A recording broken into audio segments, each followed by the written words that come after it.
ఇవాళ ఉదయం పేపర్లో కూడా చూసిన ఈ విచారణకి దాదాపుగా 5 నుంచి 10 కోట్ల రూపాయలు ఖర్చు అవుతుంది అని ఇవాళ ఉదయమే పేపర్లో చూసిన.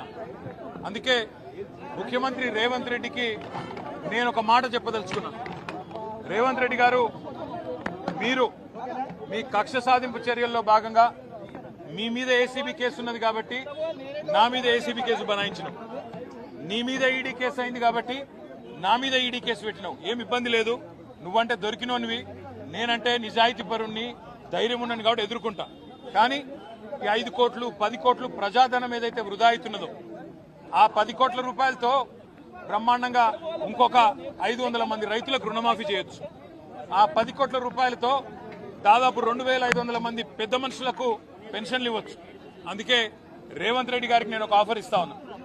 రేవంత్ రెడ్డి గారు, నీకు నిజాయితీ ఉంటే, నీకు ధైర్యం ఉంటే ఒక పని చేద్దాం. నేను తయారుగా ఉన్నా, నువ్వు ముందుకు రా, జడ్జి గారు ముందు కూర్చుందాం.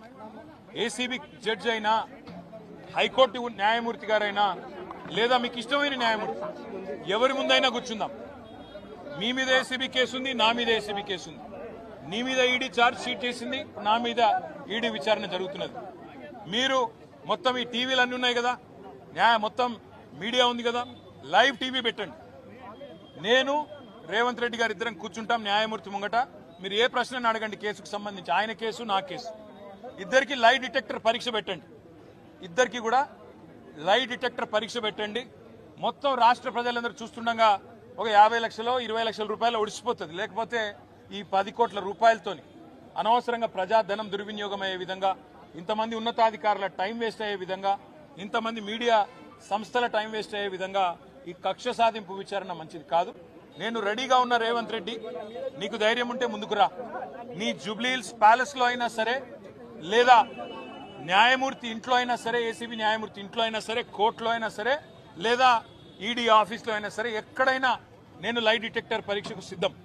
నువ్వు కూడా రా, ఇద్దరం కూర్చుందాం. దొంగెవరో, ఎవరేందో, ఎవరి నిజాయితీ ఏందో రాష్ట్రం మొత్తం చూస్తుంది. నీకు ధైర్యం ఉంటే వెంటనే నిర్ణయం తీసుకో.